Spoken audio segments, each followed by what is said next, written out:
اللهم لك الحمد كما أنت أهله وصل على محمد كما أنت أهله وافعل بنا ما أنت أهله إنك أنت أهل التقوى وأهل المغفرة۔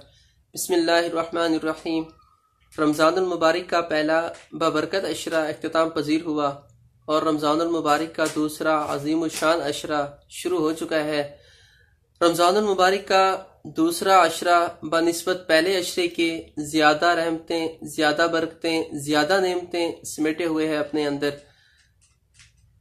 دوسرے عشرے کو عشرہ مغفرت کہتے ہیں۔ حدیث مبارکہ میں آتا ہے کہ حضور اکرم صلی اللہ علیہ وسلم کی خدمت میں ایک صحابی حاضر ہوئے اور عرض کیا، اللہ کے رسول مجھ سے گناہ ہو جائے تو میں کیا کروں؟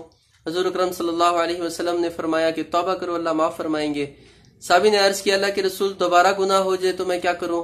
حضور نے فرمایا دوبارہ توبہ کرو، اللہ معاف فرمائیں گے۔ صحابی نے عرض کیا، اللہ کے رسول تیسری مرتبہ مجھ سے وہی گناہ دوبارہ ہو جائے تو میں کیا کروں؟ حضور اکرم صلی اللہ علیہ وسلم نے فرمایا، جس کا مفہوم ہے کہ بندہ توبہ کرنا چھوڑ دیتا ہے، بندہ توبہ کرنا چھوڑ جائے گا، تھک جائے گا، لیکن اللہ تعالیٰ معاف کرنا نہیں چھوڑیں گے۔ تو اللہ تعالیٰ انتظار میں ہوتے ہیں کہ میرا بندہ کب معافی مانگتا ہے، بندہ میری طرف رجوع کرے، گناہوں سے توبہ استغفار کرے تو میں اسے بخش دوں، اس کی مغفرت کر دوں۔ حضور اکرم صلی اللہ علیہ وسلم کی خدمت میں حضرت جبرائیل علیہ السلام حاضر ہوئے اور دعا کی کہ برباد ہو وہ شخص جس نے رمضان المبارک کو پایا اور اپنی مغفرت نہ کروائی۔ اس پر حضور اکرم صلی اللہ علیہ وسلم نے فرمایا آمین۔ فرشتوں کے سردار کی دعا ہے اور نبیوں کے سردار آمین فرما رہے ہیں، تو اس دعا کی قبولیت میں ذرا برابر شک نہیں رہ جاتا۔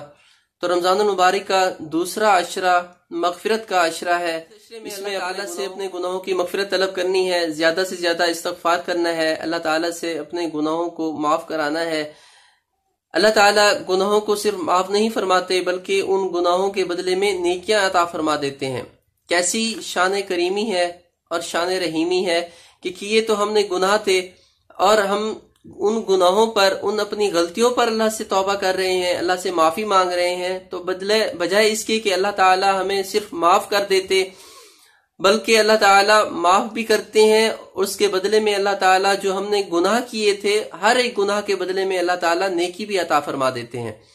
تو اللہ تعالیٰ چاہتے ہیں کہ میرا بندہ مجھ سے معافی مانگ کر میرے قریب ہو جائے، کہ ہم اللہ تعالیٰ سے مغفرت طلب کریں، اپنے گناہوں پر ندامت کا اظہار کریں، اپنے گناہوں پر شرمندگی کا اظہار کریں۔